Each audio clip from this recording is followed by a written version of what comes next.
Corn is the principal source of sweeteners in American diets. So what these subsidies do is to lower the cost of the ingredients that go in processed foods, particularly high-calorie processed foods, and they make those foods cheaper. Currently, the government subsidizes corn, and more corn, and very little fresh fruits and vegetables. But corn is a staple that is not only used for food, it's also used for the tremendous animal industry that we have in this country. So it's important that corn continues to grow in America. Do you believe we should plant less corn and more fruits and vegetables?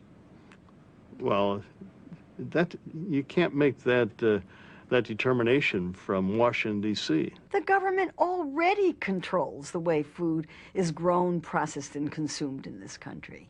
There are already government policies that are involved in every aspect of the food chain, from production to consumption.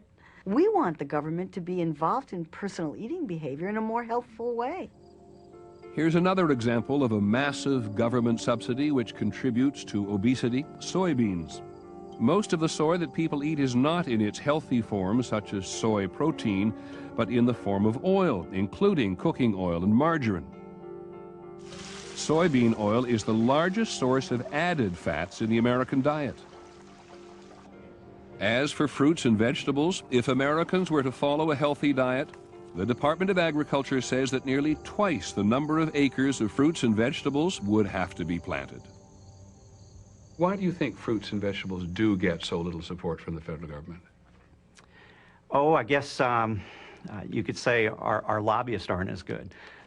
Maybe we haven't had the tradition. Do you mean that? Other aspects, other divisions of the food industry are better lobbyists than you? We've not had traditional subsidy programs, so there's not an ingrained group in Congress that's there fighting for the program, fighting for the fruit and vegetable program. We're talking about huge agribusiness companies that own thousands, hundreds of thousands of acres. And these are, of course, the people who give the largest campaign contributions to members of Congress. It does make you think twice about all the symbols of agricultural abundance that we see in the nation's capital.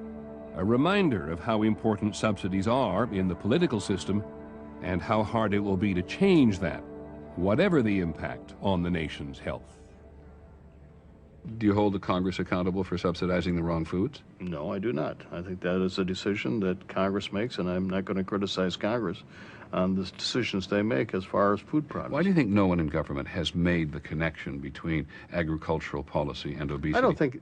I really don't think it's as you have stated it, Peter. I don't think that there's any direct correlation out there that agriculture policy has been set up in some insidious way to subsidize things that are going to be bad for our health. I didn't suggest it was insidious. I'm suggesting that there is a possibility that government subsidizes more food which you would say, as the country's leading health officer, is bad for us, and subsidizes less those foods which you would tell us are good for us and we should eat.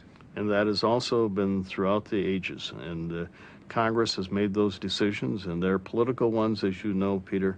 And I don't think you're going to change the political arena as far as subsidizing agriculture in America in the near future. Well, the Secretary is probably right. But with so many voters in the country desperately trying to lose weight, you might think some clever politician would devise an "I'll make you thinner" platform. It would at least question for the first time how federal agriculture policy helps to make us fat. We'll be back in just a minute. Americans probably don't think very much about government food policies when they're in the supermarket, but maybe they should. The cheapness of the food ingredients encourages the food industry to produce processed foods that sit on supermarket shelves, have very cheap ingredients, and can be sold at high prices because they're branded. Processed foods are typically made from a mixture of sugar, water, flour, starch, fat, artificial colorings and flavorings. And you could make almost anything out of that. Puddings, snack foods, beverages. Those are dirt cheap to produce. The food is nothing. It's the processing. That's where the profits are. A typical supermarket may have 30, 40, 50,000 products, most of it processed food made with government-subsidized ingredients. In 2002, supermarkets sold $174 billion worth of processed food. Food industries pushed on mass distribution of low-cost products. That's their strategy. Jim Tillotson is a professor, but in the 1970s he worked for the Ocean Spray Company. For years, my favorite drink was orange juice, but cranberry juice cocktail is a smashing new taste. Tillotson figured out how to make more money by replacing expensive ingredients in Ocean Spray products, like real fruit juice, without people noticing. You could make a drink that was very good, probably more inexpensively, by using some fruit juice, sugar and water, and a very fine flavor system, and people couldn't tell the difference. Since sugar was expensive, Tillotson turned to that inexpensive, subsidized corn sweetener, high fructose corn syrup. So we were able to reduce the price and be profitable. And as a matter of fact, at the time I brought my wife a Volvo, and we always refer to it as a sugar wagon, because my bonus came from being able to save the company a lot of money using high fructose corn syrup. People ask me, well, weren't you concerned about eventually that people would get fat from this? It never crossed our mind. Absolutely never crossed our mind. With obesity on our minds, we went to the Food Marketing Institute's annual convention in Chicago. This is where the packaged food industry unveils its new products. It's chock-normous. It is chock-normous. All those subsidized farm ingredients are being turned into products like these. There's a half a pound of meat in each jar. Microwaves in 6 minutes. These are interactive beverages. It actually is a product designed to emulate chewing tobacco. It's a Latino-inspired beverage. We couldn't quite believe what we were seeing here. Thousands of new products.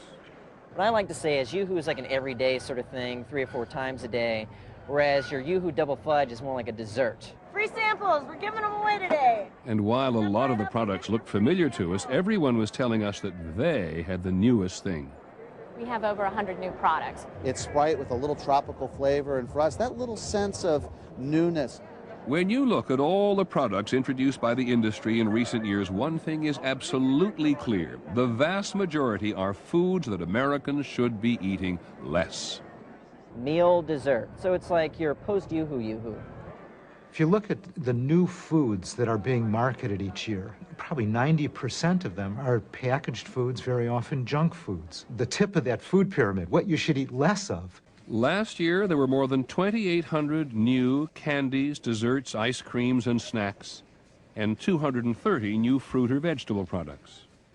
When we were looking at the mix of products your industry has introduced in the past 10 or 15 years, it looks like you are giving people a greater choice of food which government mostly thinks are unhealthy for them, and less choice of those which are healthy for them. I think that the food industry is providing a wide variety of choice, and certainly if you look at some of the recent market trends, you're seeing a major increase in the good-for-you foods category. Well, here's what we found.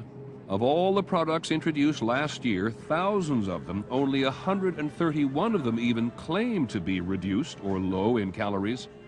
And the more of these top-of-the-pyramid, low-nutrition, high-calorie foods they introduce, the more of them we eat.